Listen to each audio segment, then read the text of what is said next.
Here come the gentle people, they've come to announce the day. Peace, now the old world pass away, pass away. Welcome to the Gentle People Podcast, episode number 1. My name is Jesse Gallagher. Thank you for joining me. Listen to the gentle people. The music you were hearing right now is Gentle People by Biff Rose. That's where I got the name to do this podcast. Biff was a very, very good friend of mine and someone that inspired me on the musical and creative path. And he passed away this year. We had spoke about having a podcast for a long, long time, and it made me think, hey, we got to get this going. So he's still with me. This is the Gentle People Podcast. And you know, I guess I just want to highlight some of the friends and people I know and things that interest me, and highlight that bit of gentleness in the heart, sweetness in the heart, while still being a normal-ass person in the world. And by normal, I mean... Look them in the eye, take the gentleness they give today. You know, my family's several generations from Boston, and Charlestown in particular. And so, you know, some of the characteristics of gentleness and good-heartedness and stuff like that can sometimes be overlooked by some of the, I don't even have to tell you. So sometimes looking beyond someone's personality or what you think immediately, like, oh, that person's this or that, stripping through and realizing how many people have that gentle heart. And so I hope over the course of this podcast, for a while, I'll be talking to different people, having different situations, and that kind of fun and energy. You know, sorry if that was too serious, but people, anytime I'm like, I'm going to do a podcast, they're like, what is it? What's the topic? What are you going to do? And I'm not really one for genres or even direction, except for just trying to be present if I can. And I suppose sometimes being present is also finding good ways to distract yourself. I'm cheating a little bit in this podcast thing as a musician. Of course, I'm going to lean on music. So, you know, the other benefit I have of leaning on music and having a podcast on YouTube is that some years ago, YouTube was hiring me to do music for their audio library. So I have a large collection of music that is free to use on YouTube. So I can just use that at will. And I can mess with it. So we'll have a good time with that over time. And, you know, I've been working on different sort of video effects that would make it a little more interesting for me to look at myself when I'm just talking. I actually have never really done this, just talked into a camera to an audience. So I knew I was going to need a couple little tricks to make it a little more interesting for myself. Or less scary, maybe. These visuals that you're seeing were made by myself and my good friend Samuel Quinn. Samuel Quinn directed a lot of the music videos on my YouTube channel. And always a very inspiring video artist. And the way we did these maybe 10 years ago. And the way we did these are we ran a camera back through an old school TV. I still have the old school television here. And then ran it through a couple things that would just shape the colors, and you start getting some old feedback. And then on the old TVs, you got the wheels that spin a little bit. You can flip the colors and it starts feeding back on itself. And then I have some other little tools to be able to shape that raw footage and hopefully be able to just do this Oh, that's nice. Live. And it makes it funner for me. And maybe just, yeah, that little bit of distraction that keeps me talking.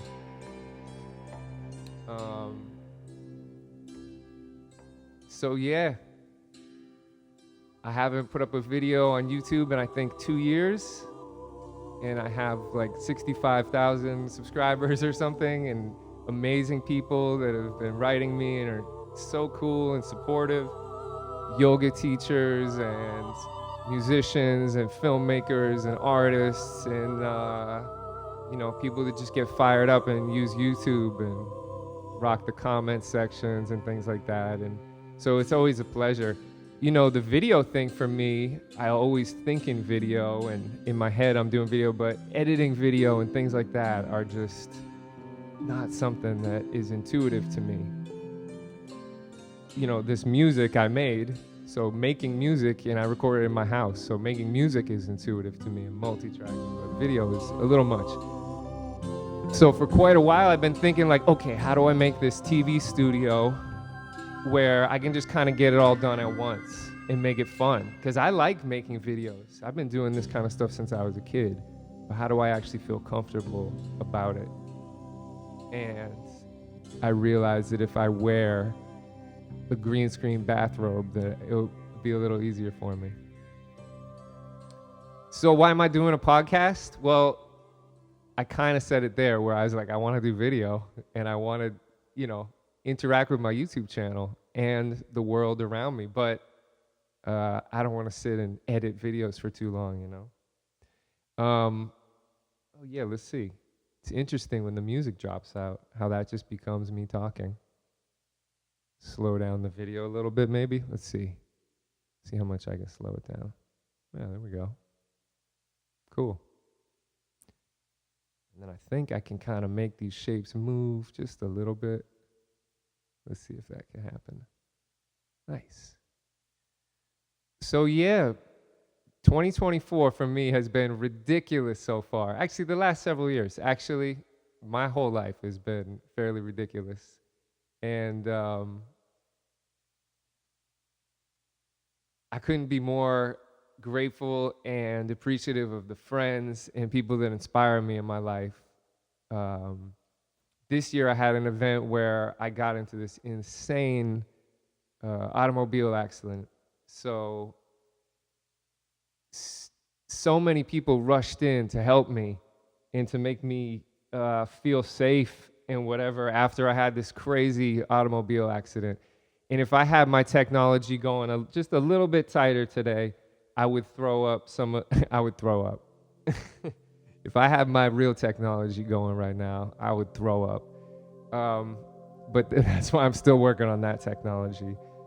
No, but I got into this accident on December 15th. And if I had the technology, I'd throw up the image of my bus going through a building. That happened to me. Absolutely insane. After that happened, the amount of people that rushed in to help me financially, emotionally, physically, all these different things was insane. It was as if that had to happen to be able to like hold me up and show me that not only are we all, there's no like self, it's like something goes wrong with your brother, your friend, the person across the street, whatever it may be.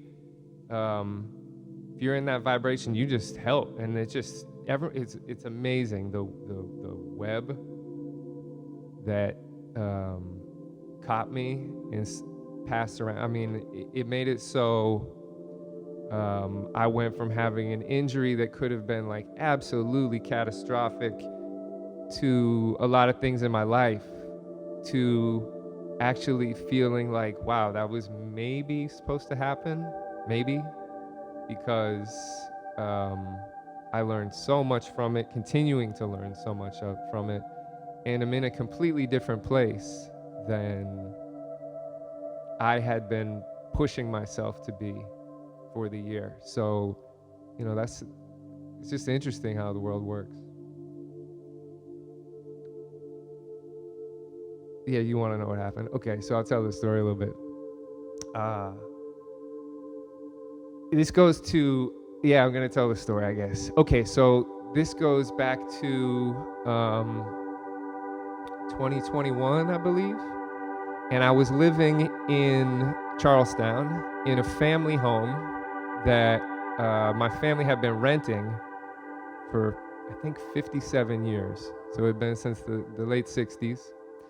And it was right in Monument Square, which is where the Bunker Hill Monument is.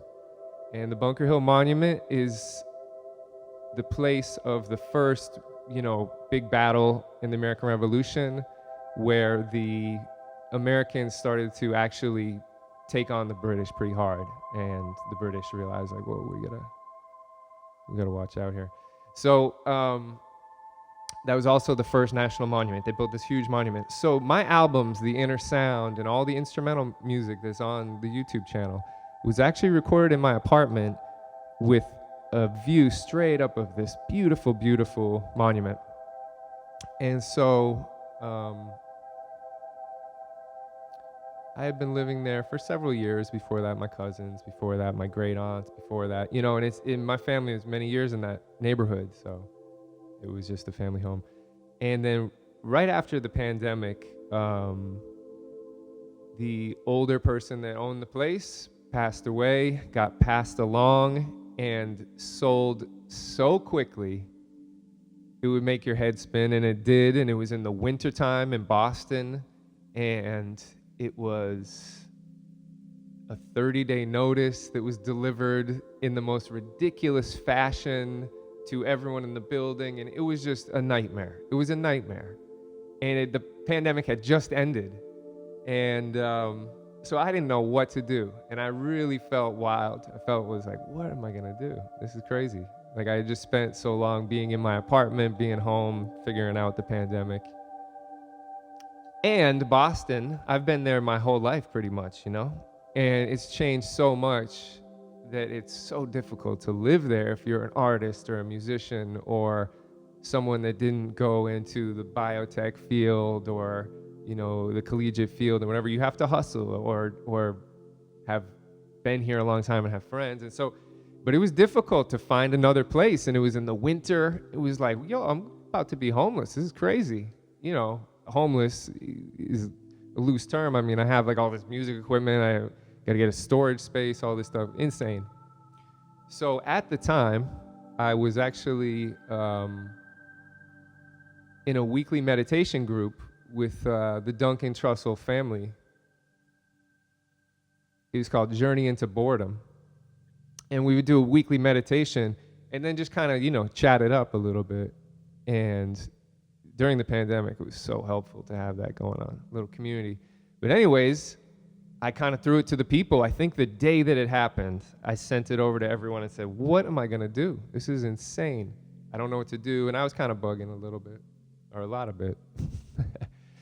And Duncan and all the people were like, yo, you need to get a lawyer. You need to do this. You need to do that. Like, they kind of like put me on a path of like way more proactivity rather than shrinking into like, oh, my old family home, all these memories, So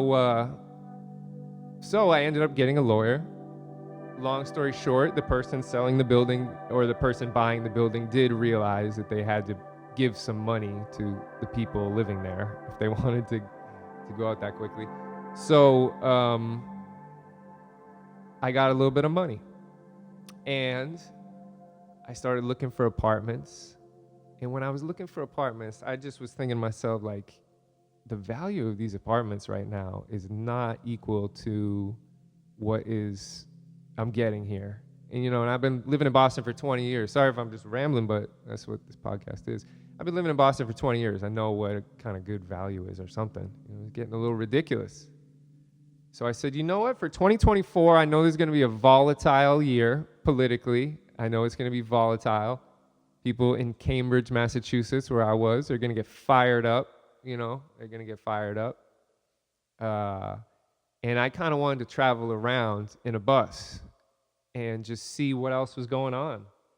see where people were at, maybe have the ability to get off the grid, not be super hooked up to my cell phone, like, you know, like not be connected. Like the visions I was having after getting kicked out of my place were like, okay, go out, find some BLM lands, yada, yada, yada. Just, you know, and so I ended up taking money, buying this beautiful, beautiful vintage RV that had just come over from Japan. And, you know, I was looking for apartments on Craigslist, and this was in like the apartment thing, you know, so ridiculous. And I fell in love with it. And that should have been my first time. You're not supposed to fall in love with an automobile. Well, maybe you are. I don't know. But I never had money that I could fall in love with an automobile, maybe. I never was like, here's this money that I could live at home with.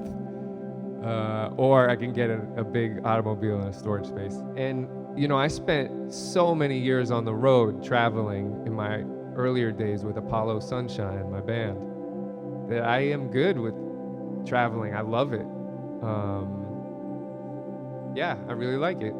And so I was all set for it. I bought this bus. I started converting it. I put it all new electricity into it.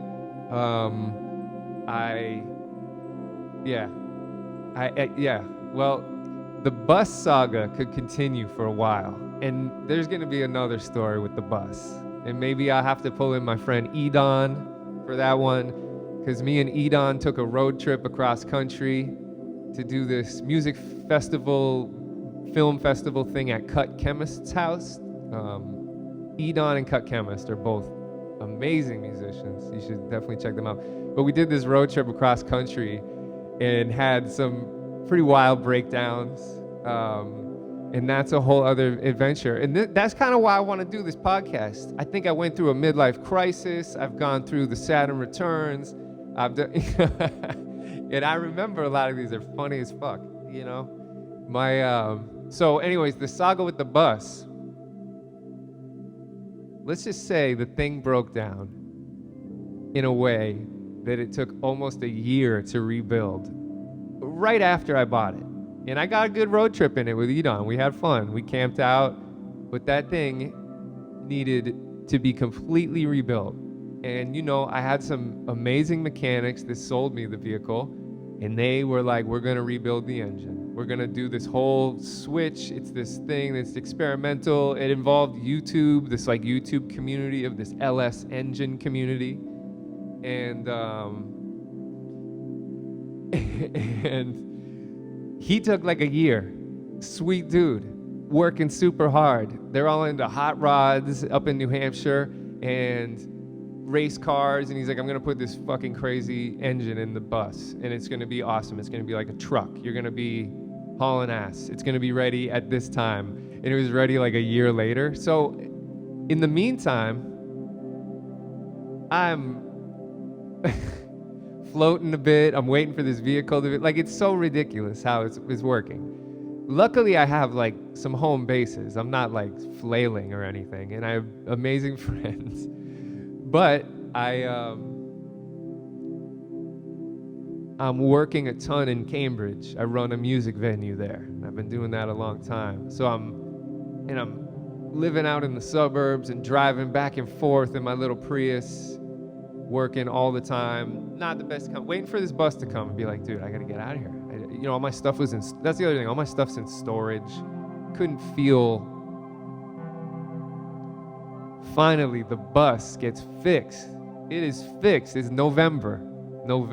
So it's been like a full year. Bus is fixed. It's incredible. Running so good. It's so pimped out. I take a trip down to Yogaville. Yogaville is an ashram where I do my yoga stuff. As you can see, I'm far along on the path. But no, that's where I have been going to learn yoga. I became a yoga teacher, a bunch of stuff through that place. It's incredible. So many tangents I can get off on. But Swami Satchidananda, it's his ashram. And learned innumerable amounts from him. So I'm sure in the podcast that sort of stuff will get shared as well. So anyways, take a road trip down to Yogaville with my younger brother. It's fun. I have footage of some of this stuff, so we'll have to, and it's wonderful. Camp out. There's a heater. It's all set up. This thing is pimped out. So I come back home, and I have 2 storage spaces at this point. I have one in the city, and I just got a big one in the suburbs. And this was the plan, to just put everything in the one in the suburbs. I bought shelving for the whole place. I built out shelving. It was like a 2-car garage, a really beautiful 2-car garage that was perfect for me. Right down the street from where my dad lived. Could visit my dad, hang out with him, drop off stuff. And it was just nice. Felt really clean and stuff. So I'm moving into this place. This is around the same time.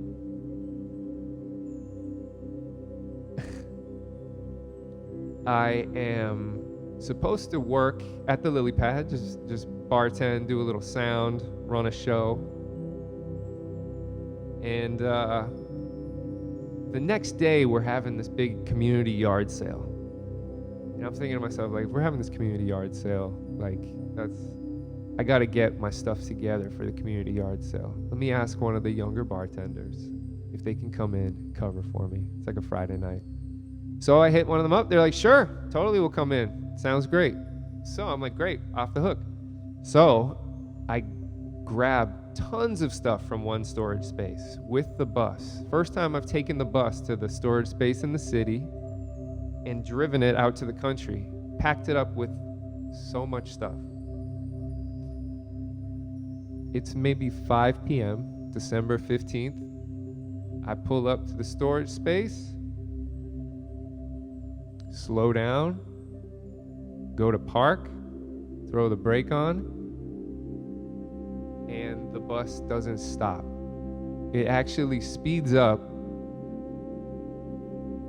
goes through the garage door, which I had hit to start opening, so it was starting to come up, went right through it. I remember in real time, it's amazing when things happen that are like 3 seconds long, it's as if it was forever. You remember it as if it is so long. But yeah, I remember thinking like, oh, I'll fix that. Oh my God, I can't believe that happened. I'll fix that. Go to stop the vehicle. It's not stopping. It drives through the building, which is actually built on a hill overlooking a river on the 2nd floor, goes through the entire building, knocks into one of the foundational beams, goes flying down about, a story or whatever that would be, head first into the ground. I fall out of it. My leg almost falls off. This is like a slightly abridged version, of course, it's wild. Leg almost falls off. Of course, I didn't know that right away. I didn't know that, definitely not. I find myself like coming to. I get up and go to step towards the bus, which is hanging off a building. And it's quiet, mind you. I'm in the suburbs. It's quiet. It's in a river. It's like it's actually the river I grew up on, only very far away, but I grew up right off this little river. And I was thinking, actually, when this was happening, that I'm like, oh, whatever, I'll get to that point. Anyways, I'm looking over, I get up immediately. You don't think you're hurt. You probably have so much adrenaline, you don't think you're hurt. So you get up. I went to step, and my leg went to the other side that it should. Like, you know how you can't bend your leg at the knee to the left with your left leg or whatever? I remember it kind of folding in a way that didn't make sense, and I was like, oh my God. And as I'm telling this part of the story, like, whoa. Yeah, I just remember being like, oh my God, I am fucked. So I lay there for a bit, realize I can't get out. Annie, my dog, is in the car, by the way. And I had all that stuff in the vehicle. I was thinking later that they maybe thought I was like trying to kill myself or something, because there was literally like family heirlooms, like my family photo albums. Like I'm sort of the one after, you know, generations have passed and stuff. For some reason, I'm the archivist. And so I have all these things. And so my record collection was in there. There was so much stuff in there. It was ridiculous. So I'm on the ground. I remember starting to kind of fade. Immediately, my mantra kicked in. I have a mantra. I sound like I'm from Boston when I say mantra. I realize that. But I was mantra initiated almost 10 years ago. And my mantra kicked in immediately. Not something I thought of, it just happened. And I started doing yogic breath, deep breathing. And I guess that kept me conscious, because what I learned afterwards is I had broken my femur right in half, and my kneecap had shattered, and all around my kneecap, you know, like from here to here. And at some point I'll show a photo or something. From here to here was just like open and off, and that was how my leg had. So apparently when you break your femur, you pass out right away. If I had passed out right away, with my leg being opened up so much, I would have bled out and died. So, and I didn't know that, but I was explaining that later. So I was down and out, I'm bleeding, I'm starting to lose focus, and there's gasoline shooting out at me. And I'm on the ground, and I remember actually getting to a point where I could feel whatever death presence is or something. I remember something very naturally in me being like, this would be an okay place if you had to transition now. Like, this is an okay place. And I could feel almost like a relaxation come. And I don't think it was just me passing out. I think it was me like realizing that like my body was maybe safe where it was to. That was the weird thing.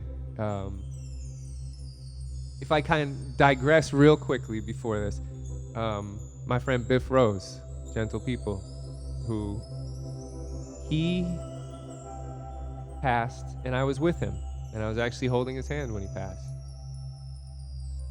And because Biff had been very interested in Tibetan culture, meditation, the soul and things like that, he had asked for his body to be left for a while. So I got to be with a body and see what I felt like was a transition of someone that was passed to still being in the body, but the body ceasing function, to then hours and hours and hours and hours later, someone finally being gone. And I don't know exactly what that is, but I will say that I did feel it, see it, out, you know, and it was unbelievable. So that was only 6 months before this accident. There was something reaffirming in this where I felt almost like, and I don't know if it's because that happened, but I felt like, okay, the Shashin River here, this is okay. Like, you know, if I have to go right now. And it was nice to make peace with. I've lived a really cool life. I've lived a really beautiful, interesting life thus far. And I came to peace with that real quick in a way that was interesting to me, that I accepted that too. And then I realized that I've lived a bunch of lifetimes already, and traveled so much with my band before there was Facebook. And, you know, when I was really young, I was in Rolling Stone magazine when I was 22 or something like that. And, you know, it was the house band for the Carson Daly Show. Got to meet Snoop Dogg, and like at 23 or something, you know, was doing a lot of stuff, touring like crazy. And not having like a cell phone to capture every moment, but actually capturing a lot. And that's part of this whole new thing of trying. I'm gonna, you know, bring in some of the archives, some of the stories, some of the footage. I have closets of cassettes of just wild recordings, and closets of VHS recordings, and all sorts of other media. So being grounded and being back in an apartment now feels like that's what's supposed to have happened. But yeah, back to the car. So I'm there making peace with dying, truly, and kind of feeling like I want to say like a dark mist, not visually, but just kind of like, I don't know if it was a disintegration or like a veil or just something, but it was peaceful and it was quiet by the river, and something was just like, wow, if this is the way it goes, this is wild. But I don't know how long that time was, and I found myself all of a sudden picking myself up. I grabbed my leg like a baby because it was broken here, so it folded in and hopped to the bus. The bus was on the up. I hung up my arm and just hit the horn for a long time, held the horn. And finally I heard someone yell, 911, 911, something about 911. I said, oh my God, someone heard me. And I tried to loosen up my dog, Annie, from the front seat. She was under some stuff, but I couldn't. I could tell she was kind of okay, but she was stuck, and I had no power. I saw a t-shirt in the front row of my van, and I grabbed it, and I tied my leg up tighter than I have ever tied anything in my life. I mean, like just... and I was later told that saved my life and absolutely saved my leg. So they kept calling me a Navy SEAL in the ambulance when they came to get me. It was December 15th. I looked like this. I think I even had some kind of something that was sort of illuminating Christmas time or something, you know. Maybe 15 firefighters show up, and I'm on the ground just like rolling around, you know. They immediately cut off all my clothes, and yeah, it's funny. It's funny being a soundtrack for my own stories and knowing my own music. Be like, no, that's not really the one. No, that's not really the one.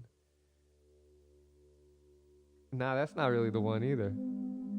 Okay, yeah, we'll do this one.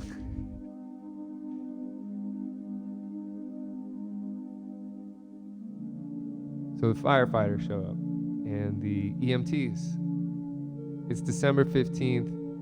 These people are angels. So many of them show up.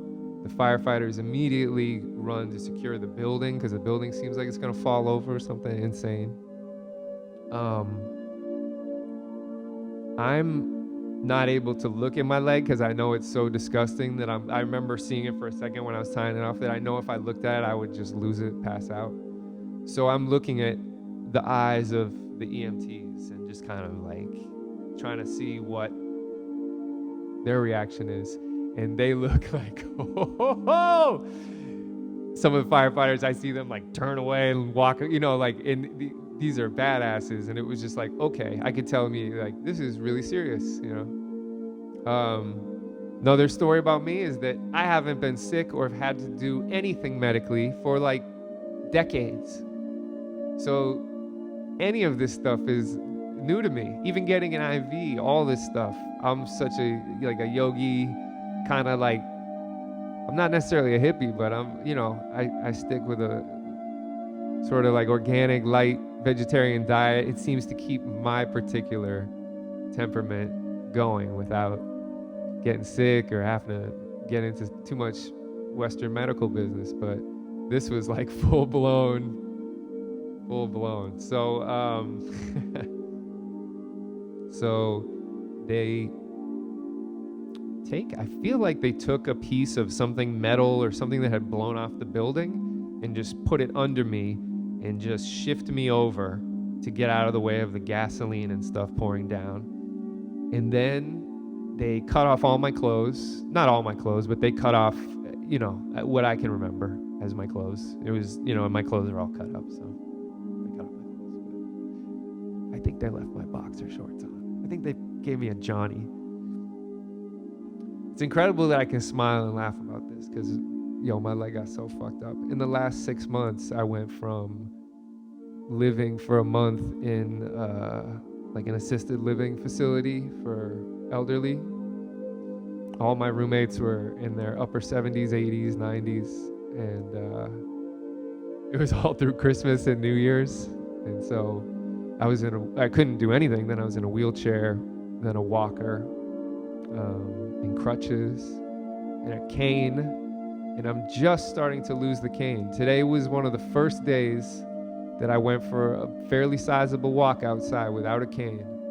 And that felt awesome. And I still need the cane around, but I'm kind of being seduced by the cane. It's cool.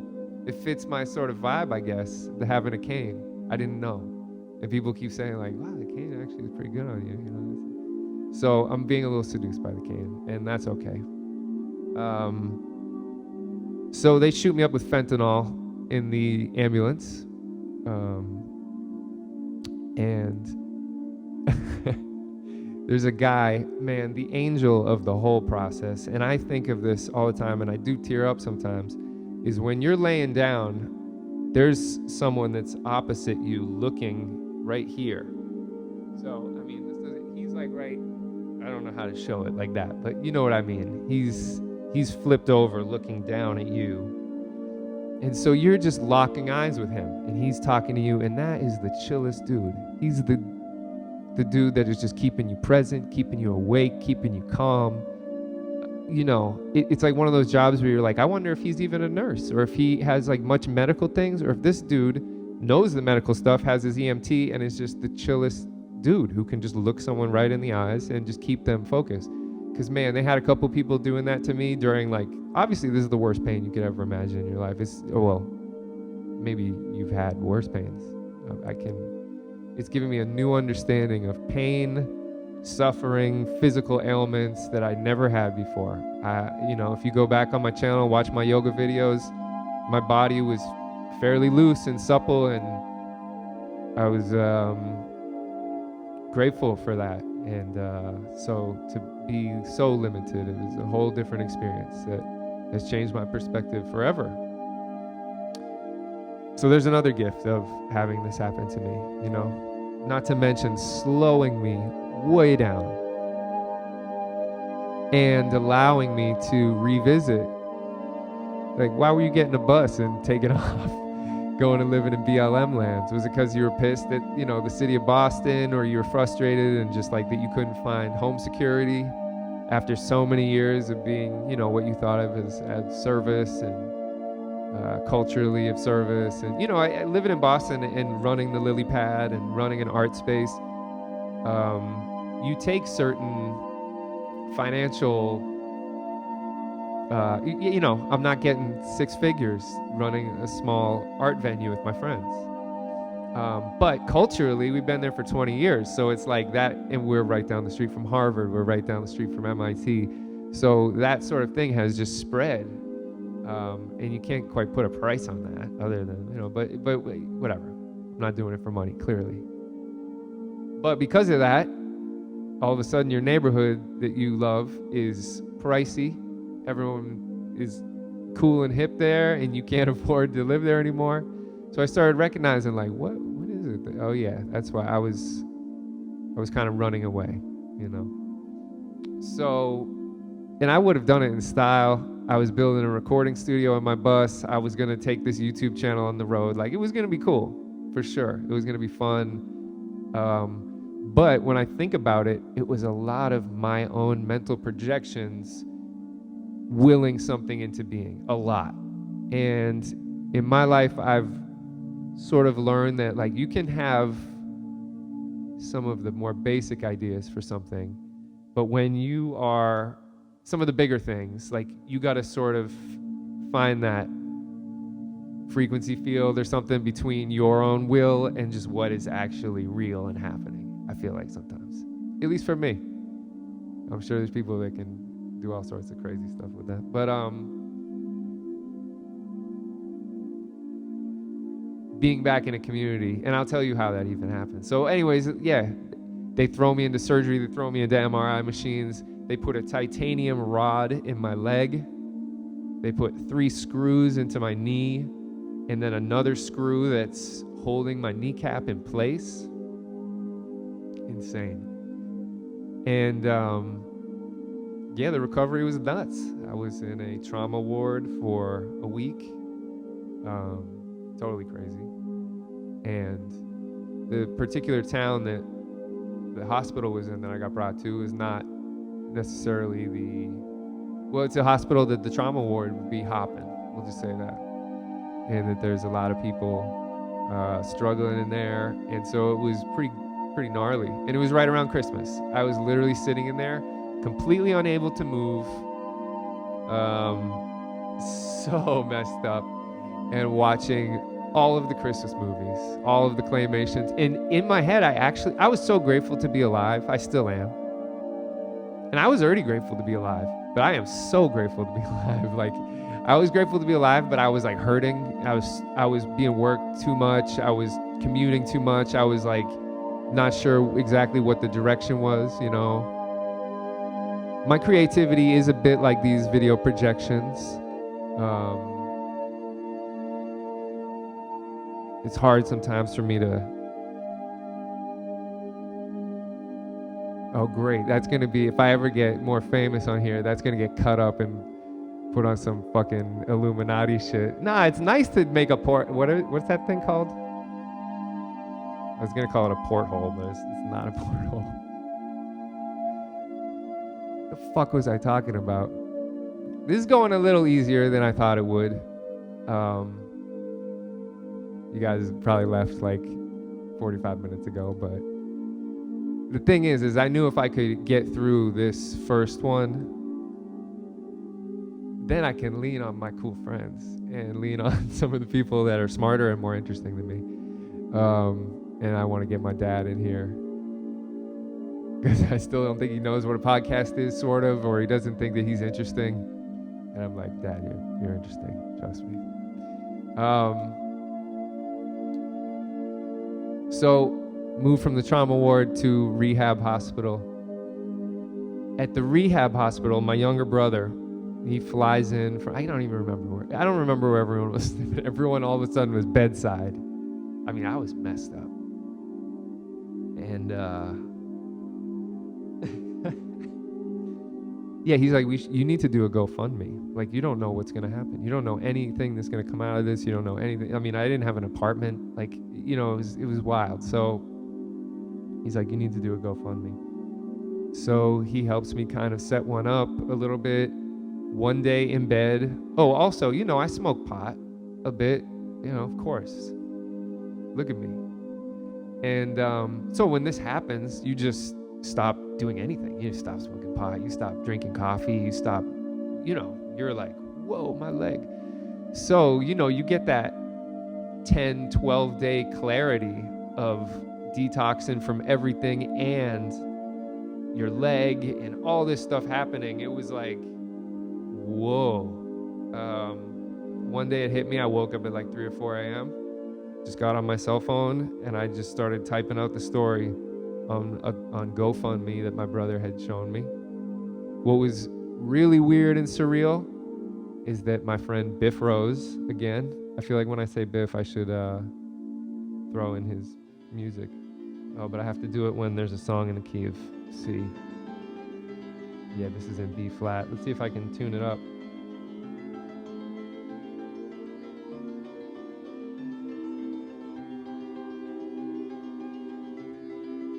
Here we go.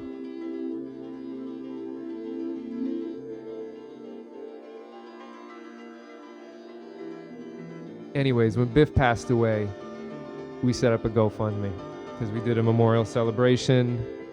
He has archives of stuff we had to save, and it was surreal actually because I put up a GoFundMe for myself. I had never thought to use GoFundMe ever as a platform. I'm someone who always feels like, oh, I'll just do it myself. You know, I don't want to burden anyone. Except for those closest to me that have to deal with me. But no, I never was like, I'll set up a GoFundMe or anything like that. But I set up one for Biff, and I saw like the outpouring of love and how I was able to connect, and we ran a beautiful celebration of life for him and everything. So I sort of knew the platform. One morning at like 3 a.m, I just started typing out my whole story. put it up on my Facebook. Facebook seems like it had gotten to a place where like I'll just share a YouTube video of a song I like and 0 people see it. You know, where there was a time like years ago, I have like 3,000 friends on there. There'd be a time where I'd put something up and it'd be like a whole interaction. So I just threw it up there, passed it around to a couple friends, and then was really hurting. I wasn't using my cell phone. I wasn't using that. I was like out of commish. It's kind of tripped out.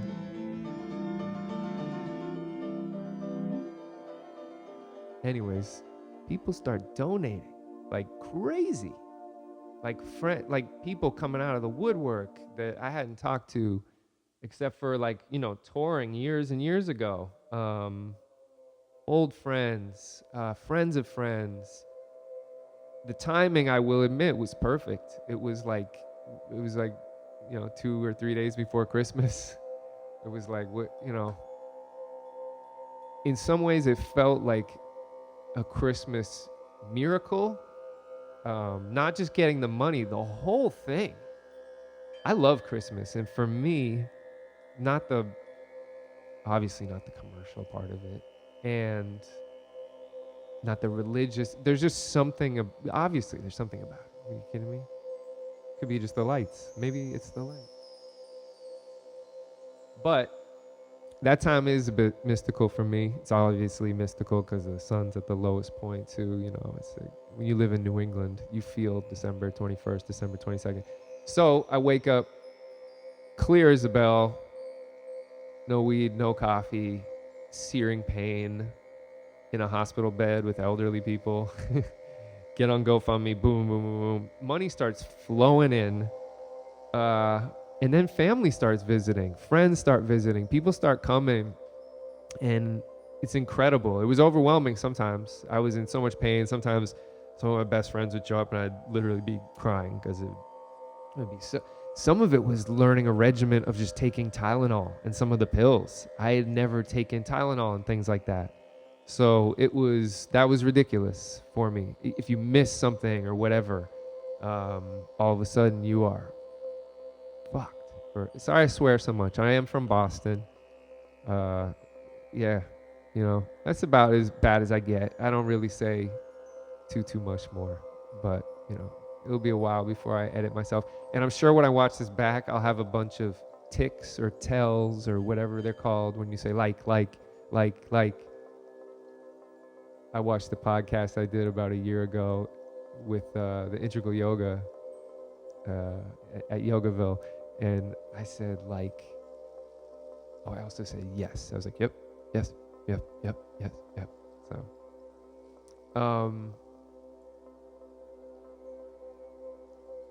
So the money starts flowing in, family starts visiting, and I'm starting to have my brain go to different places of like, now what happens?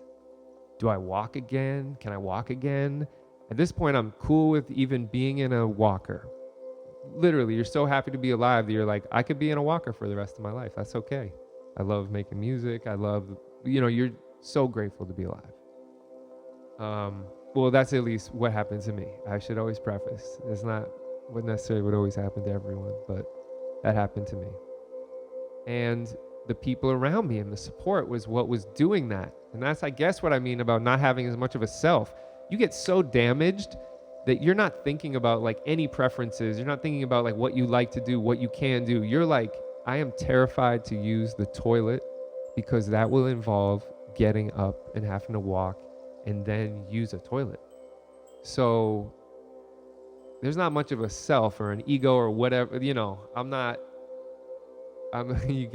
so then all these people come in and just take over. They bring in so much energy in the form of support, love, food, people knowing that I'm a vegetarian and showing up. My buddy Willie Mason showed up, I think on the first or second day. I didn't even have a cell phone. It was stuck in the vehicle. That was the whole thing. I didn't even have a cell phone for like the first 6 days or something. So people are finding out in these strange ways. And it's like, people realizing I can't eat hospital food. So my good friends showing up, driving an hour or two to bring me vegetarian food so I can get my blood back. And Just all these things coming, people showing up and knowing that it's difficult for people to show up because I look green, I look half dead, my leg is so gnarly looking, and the rest of the hospital is insane. It's rough. So then it kind of just keeps picking up more momentum, and people keep sharing and passing along money, and it's just so beautiful, and my heart is so cracked open at this point. And it's Christmas time. Yeah, it was amazing. And the people that amplified that message and stepped up and helped me, I hope I can thank each one of you individually, and just know that that completely broke my heart open, and I will never ever be the same after that. I went from wanting to go live in BLM lands by myself with a solar panel, making music and kind of being off the grid because I felt kicked out of my home, to realizing that my home was everyone and everyone's love and friendship. And man, it made me receive love, that's for sure, for someone who's like not the best at receiving love, accolades or anything like that. And seeing that was to my detriment, not being able to receive love over the years. It was difficult, it's like, so getting totally beat up and then having people just shower so much love. It was unreal. And so many YouTube subscribers to my channel stepped up and were writing me beautiful things and donating, and that changed the whole momentum. I was thinking, I'm like, it'd be cool if I got $5,000, to figure out what my next steps are. And that was going to be really hard. I don't come from a lot of money at all. Definitely don't come from a lot of money. And my family's all mostly passed, So, yeah, I don't care. That's, I'm an adult. So I just have always taken care of myself. And the amount ended up being like $55,000, which is just, whoa. And different people helped with that, that didn't have to, and used their, place to amplify my thing. And I definitely want to thank Duncan Trussell for a lot of things, but Duncan, just by using Twitter and just saying, hey, my friend Jesse got hurt, his amazing fans were sending so much love and support. And also people were writing me emails with stories that they had broken their femur, and don't worry, in 6 months he'll be walking again, and don't worry this, and don't, like giving me real support. Yeah, sorry if at this point it's a little boring, but it's me trying to just be so grateful and thankful for support. And just, I kind of am stubborn, I think, with receiving love and stuff. So sometimes just being put in a place where you have to. You have no other choice. You're completely helpless. And that's happened to me enough in the last several years.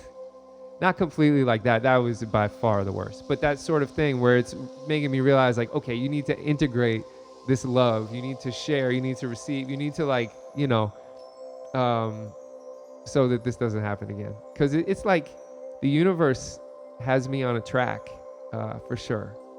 I don't know who's running the show, but I do feel divinely guided, whatever divinely means. I maybe it's just that I spend time trying to listen occasionally, or when I'm not listening, at least recognizing that I'm not listening as much as I can. And I don't mean listening to like a voice talking to me in my head, but just like, if you can sit for a while, you kind of know what's. So anyways, through this process, all of a sudden I'm like, I'm going to get an apartment. The place that's home to me is the Lily Pad in Cambridge. My grandfather lived right down the street and worked at the post office right down the street. I never met my grandfather, but it's like the family vibes are right in this little neighborhood in Cambridge. And I love the people around there. It's fun. There's a lot of heady characters. And the fact that I can run a small music venue and be a part of the creation of like all sorts, it's just like that's what life is about. And it facilitates my own art, and it gives me a home, some stability to be able to create. So with the help of my good friend Andrew DeMola, he was able to get me into a beautiful apartment, and it made the recovery of the last several months, as easy as it could be. Truly, truly, truly.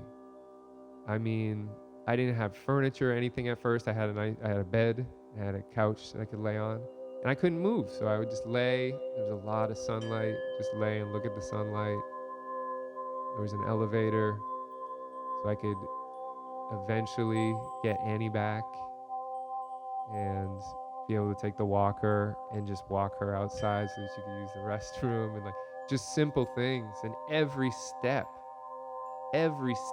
for months and months and months, and they still are, every single step, being present for it. It became obviously a meditation. It's like you're having to pay attention to every single step you take,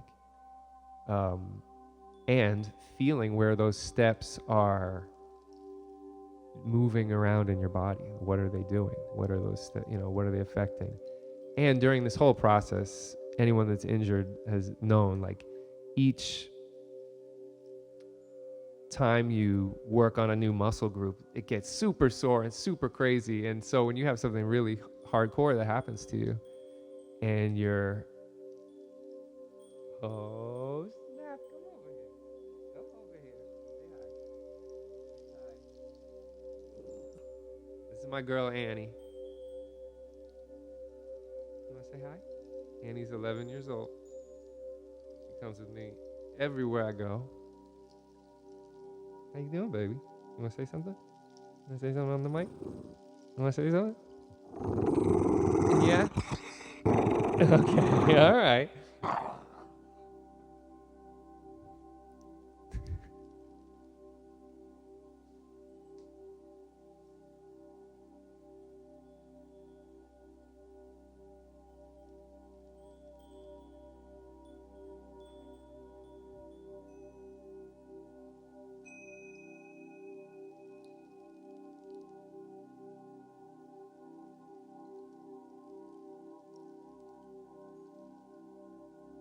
All right.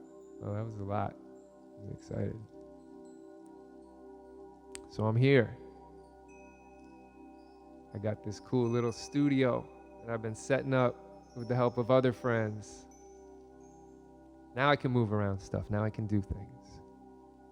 But I had certain friends coming in and help me move equipment and move my gear. And,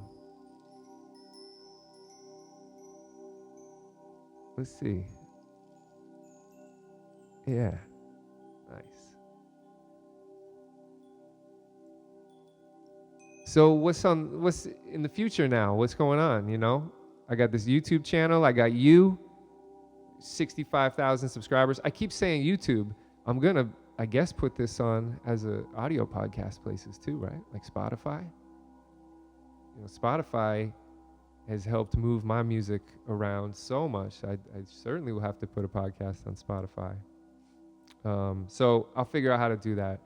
But like ceremonially, I wanted to do this podcast. I kind of wanted to do it yesterday. Been wanting to do it for a long time, like several years, but I wanted to do it yesterday. Yesterday was my mother's 75th birthday, and my mother passed away in 2016, but she's amazing, and her name was Diane. And yeah, I was ready to do it pretty much. And I wanted to do it ceremoniously. And it was the equinox. I mean, it was the solstice. It was the solstice. But after I set everything up, there was a few things out of place. And then I was like, I feel really tired for some reason. Not because I'm nervous to do my first podcast, but so I ended up taking a nap. was also like 100 degrees yesterday. So today is June 21st. And I like June 21st, whatever. It's beautiful for this to be the first podcast. And I'll tell you a couple things that I'm working on, and maybe things that will be happening on the YouTube channel and otherwise. I've started the Mythological Meditation Society. And now this is inspired in a lot of ways from being in a meditation group online through the pandemic with Duncan and the Duncan Trussell family. And, you know, and I gotta go on a little tangent here because it's the Duncan Trussell family. I gotta say that the whole reason I even know Duncan Trussell got into this meditation, anything like that, is because my mother, whose birthday was yesterday, who was 75, she married a Trussell, and that was her name when she met my dad. And my older brother is Stephen Trussell. He's a Trussell. And Trussell is not a common name. I had actually never heard it before, ever. And so, you know, I would listen to podcasts and things like that. And I would see the name Duncan Trussell around a lot. And I would never click on it because for some reason I'm like, this fucking guy with my brother's name, like famous, like whatever. Like that was like in my head somehow. There was like a layer of that. And, you know, it's like someone with a beard and what, you know, I'm kind of like, there's a little window into my meditative self, but there is that part of you that's like, it's probably fear of like getting into anything else. And at that point it was a while ago. So it's like, even just listening to podcasts and listening to people talk in long form felt more like, well, I only want to do it if I know that this person's going to, you know, something. So for whatever reason, I would see that name around a lot, Trussell, and then it wasn't until I think my friend, Sean Elward. Now, Sean Elward is the person that he was in Apollo Sunshine for a while, and he directed the music video for the Snowbird Strut, where I'm riding on the back of a bunch of Annies, my dog, and I'm a gnome. He's an amazing film director. Anyways, he told me right when the Midnight Gospel came out, like right when it came out, he said, watch this show, you're gonna love it. And then sure enough, I saw that it was Duncan Trussell, and I was like, wow, okay, Trussell, whatever that is. You know, I'm one of those people that when certain words pop up in different ways, actually Biff Rose taught me that, you know, in a lot of ways. He'd be like, you gotta listen for that. And he'd go, beep boop, beep boop. That was like his, you know, if he'd hear something twice or hear something that sounded just a little bit like, wait, that was that from earlier. Those are the links, you know. So when he passed me the Midnight Gospel, I think I rocked it within I did the whole thing in maybe 2 days or something, and then slowly would watch it again, and was like, okay. And then I started visiting those podcasts, and then I started visiting the ones with him and Rogan, and yeah, it was like, all right.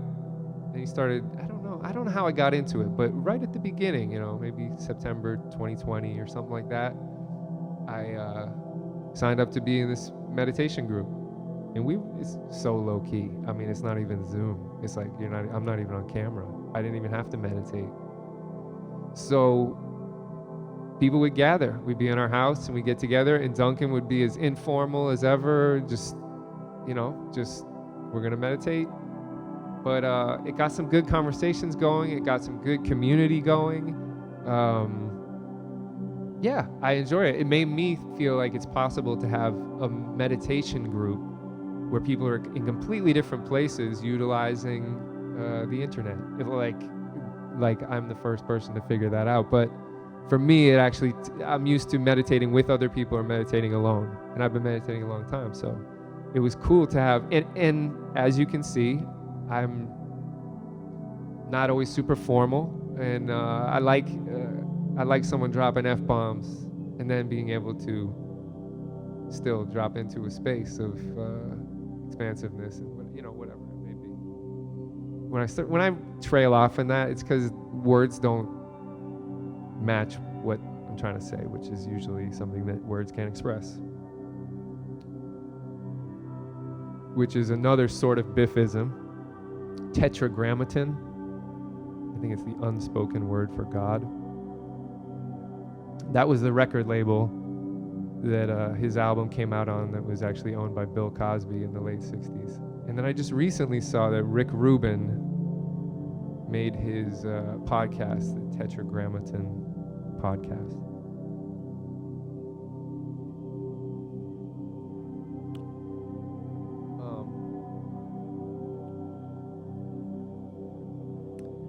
So, being inspired by an online meditation community and realizing some of my skills of having some video production chops or whatever this may be. Oh yeah, this is a good one. Let me show you this one. This one I've been working on for a little bit.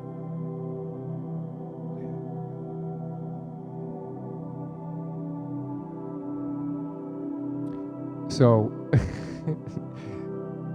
please don't allow me to do this again. That's the last time. But it is nice to kind of arms up. I wonder what this would look like.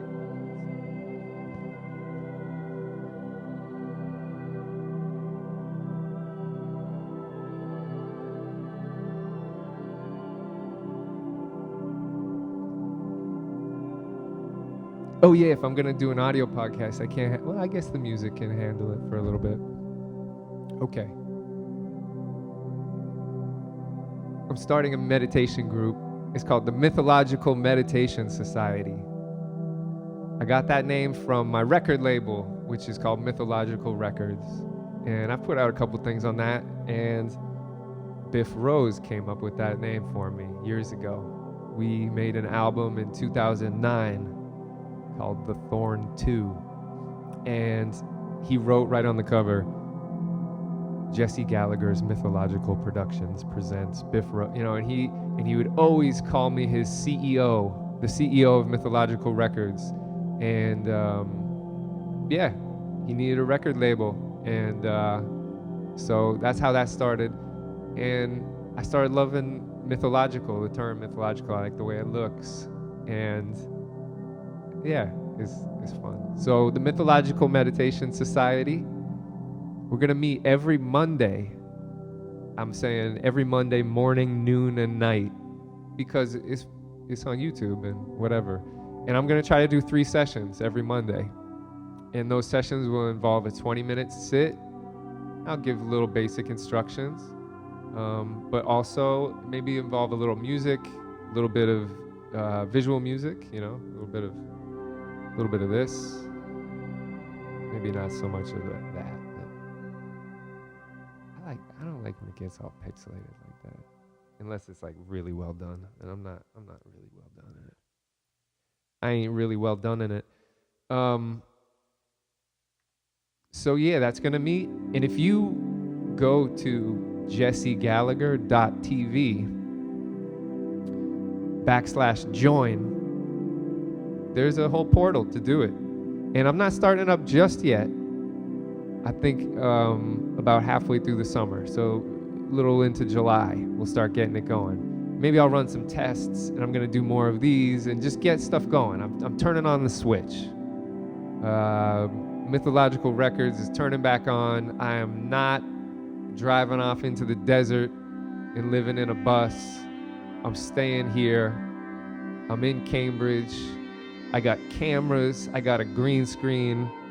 I got silly stuff to entertain myself and hopefully you a little bit. And I'll have guests. I hope I can have some great guests.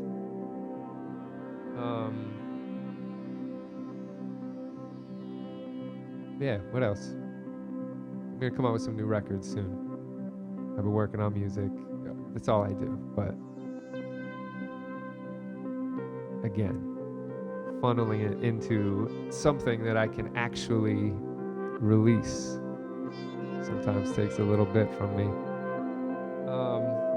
Well, that seems like it's probably enough time. I hope it's even, I'm surprised at how long this actually, I'm surprised at how long I could just talk to no one. But,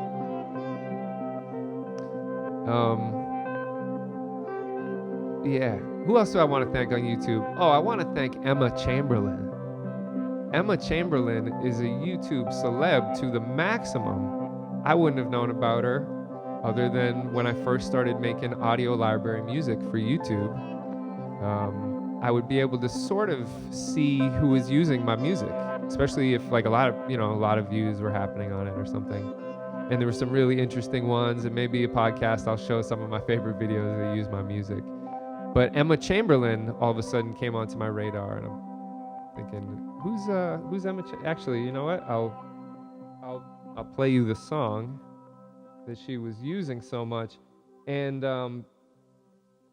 because of this, I have a whole new audience of people listening to my music, and it's really fun. And let's see. Oh yeah.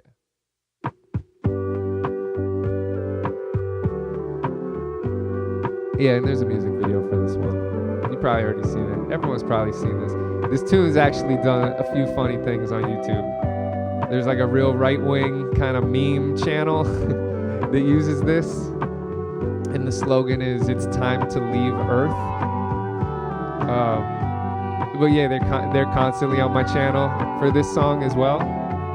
And then it's like Emma Chamberlain fans. And so that's a funny mix for this little tune. But anyways, I got to thank her and I did thank her. I met her a couple years ago and thanked her. And I said, thank you so much. You just turned my music on to so many more listeners. And then, being inspired to do podcasting through Duncan, really, in meditation podcasting, whatever is going to come out of this. Being inspired by that. It's nice to still feel inspired. And it's not just musicians. I am a musician, and if you look me up more, you'll realize, like, oh yeah, this dude's pretty much just a musician. But getting influenced by something else and realizing, like, okay, let's try something else. Watching those Emma Chamberlain videos, to be in my 40s and like, why is this video getting like 5 million views? Let me watch. It has my music. And then watching and then being like, I get it. This is cool.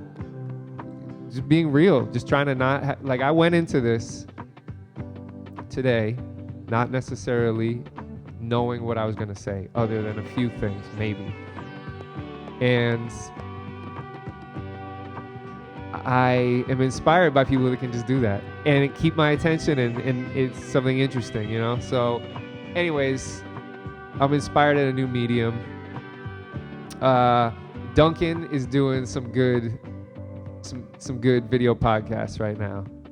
And I think he had been doing audio podcasts only for a long time. So yeah, that's fun. And maybe I can convince him when he comes to Boston to come on the podcast. And I know that the podcast video studio looks like a green screen right now, but actually this place is cool, and I got a good setup. So there's a lot of surprises. There's a lot of other layers that are gonna come over time, and I guess that's it. I'm gonna close it out like 10 times. Thank you so much. Hari Om. Please be in touch if you'd like.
come to show us how to give and how to love the world.